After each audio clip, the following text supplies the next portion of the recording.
does that give us now the authority to get the bank accounts, the AMLA and the BIR? Because whatever we do in the impeachment court is for impeachable officers. But nanonood din yung Sandigan Bayan, nanonood din ng RTC, MTC, nanonood din yung Supreme Court. So whatever rule we have here, that will influence then how we deal with barangay captains all the way to anyone who's not impeachable, no? For unexplained wealth, Your Honor, I believe the ultimate facts must include the following.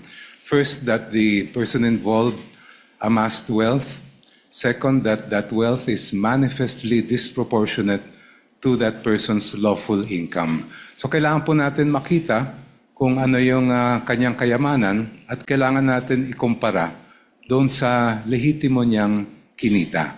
And that can be only determined by looking at the records that we are requesting from this honorable court. No, but if you're just looking at the SALN at yung kinita niya, so I'll give you a example. No? I won't name the person para walang mag-react. But he was senator, I think in 1987, an outstanding human being. And he was telling us, etong lupa na to, nabili ko ng 1980 o 1970 na 50,000. Oh, nabenta ko ng 1990. Kaya lang sa SALN, ang nakalagay kasi doon yung acquired cost. So nilagay ko 50,000. So kung titignan mo kami, then he named some other great senators, etc. Nakasabayan niya, congressman at dito. Titignan mo, si senator ganito, kami lahat. O ang SALN namin, baka 5 million. Pero yung 100,000 na lupa na binili namin noon, baka 5 million, 20 million, 30 million. So if one of those officials suddenly sold the property and then placed the money that came in, so let's say the 100,000 property was sold for 5 million, but then for example, pinang-blow out niya sa pamilya yung 500,000 before December 31 of that year, mag-i-increase yung kanyang SALN by 4.5 million. So if you just compare his income na sweldo niya with that, that will not show you that he has ill-gotten wealth. So compared na pagka inallege ko na ang sweldo niya 200,000, eto, pero bakit may bahay siya sa ganito, ganito, ganito, nawala sa SALN niya. Diba? So I agree na sundan natin yung ebidensya. If the SALN is much more than what you're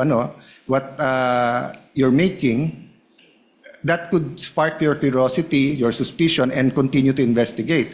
But do you make the conclusion now and file the impeachment case that since malayo yung SALN sa income, therefore ill-gotten yon, without giving that person a way to explain before you subpoena every single document about their lives? That's precisely why, Your Honor, they call it unexplained wealth. Doon po natin malalaman yan sa mga dokumento. No, I agree. Ngayon, kung they call it Go ahead, sorry. I'm sorry, Your Honor. I'm sorry. I'm the one. Please continue. Kung halimbawa sa binigay niyong example ay nag-appreciate yung value of the land, then I would not call that unexplained. I would call that explained wealth. Yes, but you're introducing a new concept now, unexplained wealth versus ill-gotten wealth. I agree with you. Unexplained wealth is that if you look at the SALN at hindi tumutugma, may may unexplained wealth. That's why you ask them to explain it. And then pag hindi maganda yung explanation and may ebidensya ka, then you can go against that person for ill-gotten wealth. Diba? But like in certain parts here, I saw some that I would consider even without asking you evidence. But for example, yung mga kumpanya, sabi dito lugi yung kumpanya. So kung lugi yung kumpanya, hindi makaka-contribute yun sa kanyang ill-gotten wealth kung meron man. So why are we getting all the documents about those companies? Doon pumapasok yung criticism ng iba, is this a fishing expedition? Kasi if I had 5 companies and they were all making money and supposedly I only own 1% of that company but I'm getting half of that income, I would agree with you, isupina lahat yan. Tignan natin yung flow niyan, baka yan yung pumasok sa akin. Pero lugi nga yung mga kumpanya. As an example, So that's my point. Is it enough in the view of the prosecution panel just to allege, malaki yung SALN mo, bigger than your monthly sweldo? Both of us agree, it's unexplained. But is it ill-gotten? Or do you need more allegations to show that it was ill-gotten? Well, Your Honor, please, the decision whether wealth is unexplained or, as you said, ill-gotten is really a decision that this Honorable Court will make based on the evidence. Ang gusto lang po namin ay mailatag ang ebidensya sa inyong harap para kayong na mismo ang magsabi. At para malaman po yan, we have to look at the statements of assets, liabilities, and net worth. We have to look at the lawful income reported in the ITRs. We have to look at the bank records in terms of kung ano yung pumasok at lumabas sa kanilang mga accounts. I'm sorry, Your Honor. Yeah, go ahead, It's mine. As Sorry. far as the businesses are concerned, that has to do with the third subcharge under unexplained wealth. Yung pong continuing to participate in business interests despite the clear and express prohibition provided in the Constitution. We want to know whether those businesses, yung ba ay mga operational ba ito? Ito ba ay talagang sabihin natin na nandun yung sinasabi nga na inaamin ni Vice President sa kanyang salin na business interest nga niya yon. Yeah, I'm skipping because this is mostly questions on fishing expedition. I'll go to the defense after this, but can you tell us the difference between evidence and proof? In your layman's term or legal terms, or if you want to look it up, but in how do we explain to people the difference between evidence and proof? Napakabigat po ng inyong tanong. In our words lang, I will para try lang my maintindihan. best, Your Honor, to answer it. In a court proceeding, whether we're speaking of an impeachment court or a regular court, the judges look at the evidence. They may never be able to know the entire truth kasi ang pangyayari ay nangyari dati pa po. Essentially, a trial is really a reconstruction of something that happened before. So it may happen in some cases that there is enough evidence to make conclusions as far as a judgment is concerned, even if the members of the court did not get to see the entire truth. Yes. Ang gusto po namin maiwasan na dito sa impeachment court ay meron po tayong hindi mailatag na ebidensya sa mga maestrado po na nandito para talagang maging buo yung larawan nila bago po kayo magpapasya. Yeah. I don't think there's any question that all of us here want na mailatag yung ebidensya. The question is, do you have the evidence or are you fishing for the evidence? And that's a question not only for you, but for every single impeachment process, not only the umabot dito, because myself, Senator Subiri, Senator Chis Escudero, then later on Senator Villanueva, has been in the House many times during impeachments of presidents and chief justices. No? But the reason I ask between evidence and proof is because if you have the evidence, you want the opportunity, diba, to bring it here, show the relevancy, connect it to the crime, admit it, so that if it's true, then we can convict. The opposite sides na will either question, hindi admissible yan, or admissible pero walang relationship yan, etc. No? So what I'm saying is that if you're going to prove your case with no evidence, except that if you get all of that,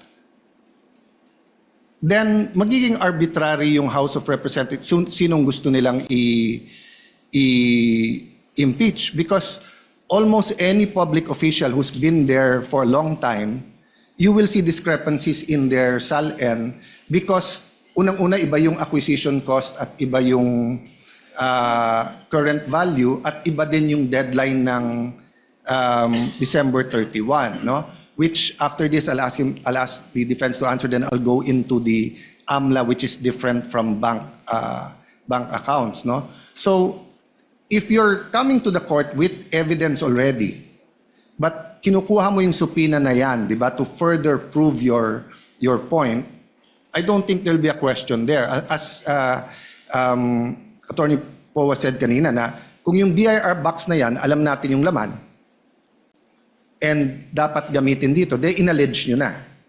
Pero kung hindi alam yung laman, are we fishing there if there's a tax evasion or wala? I don't know the answer. I'm asking you the question. You can answer it in any way you're comfortable in answering. If I may briefly narrate the procedure that the House might had to undergo for the articles to reach this honorable court. When the complaints were filed before the House of Representatives, the Committee on Justice was tasked not with conducting a trial, not with ferreting out all the evidence, but simply determining whether there was probable cause to proceed with the case. So hindi po namin hinanap yung kabuuan ng ebidensya dahil hindi po namin tungkulin yon. Yes. When we made the determination that there was sufficient probable cause to proceed with that case, then that is what we submitted in terms of the articles of impeachment that reached this honorable court. Ngayon, syempre po, just like a preliminary investigation conducted by a prosecutor, ang hawak lang po niyang ebidensya, ang titingnan lang po niya ay kung merong probable cause. Not all the evidence yet is before that prosecutor because wala pa pong trial. The presentation of evidence, even the subpoena or compulsion to present evidence will only happen when the trial takes place. And yung tinutukoy po ninyong fishing expedition, yun ay maaring sabihin natin nangyari kung only if the party requesting the evidence or documents ay nagbabaka sakali lang. Baka may makuha tayo dito.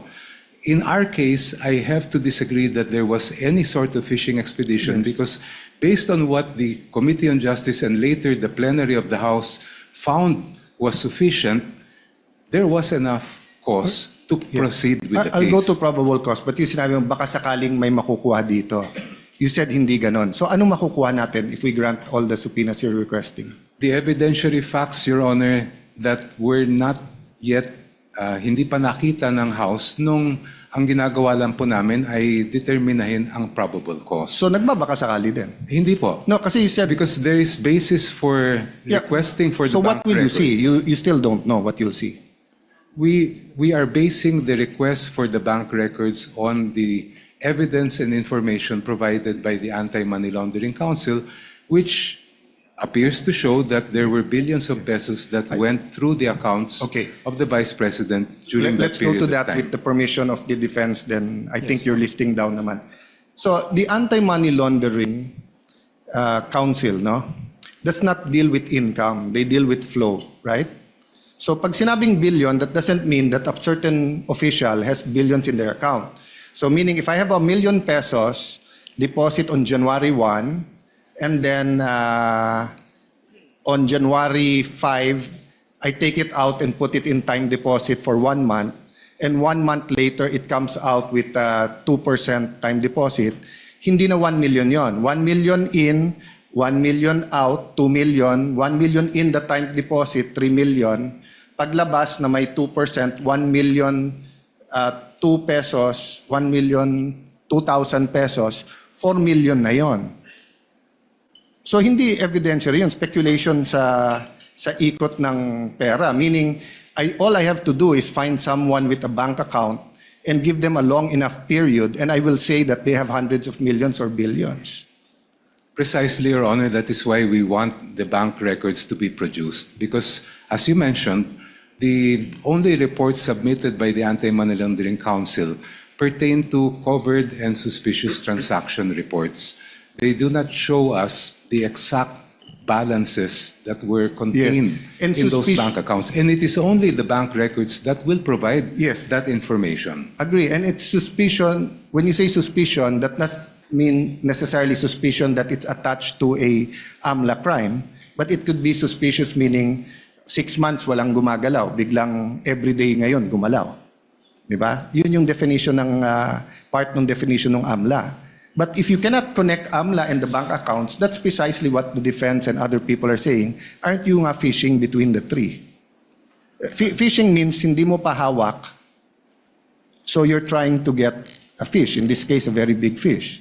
Di ba? So, pag sinabing hindi fishing expedition, meron ka ng ebidensya.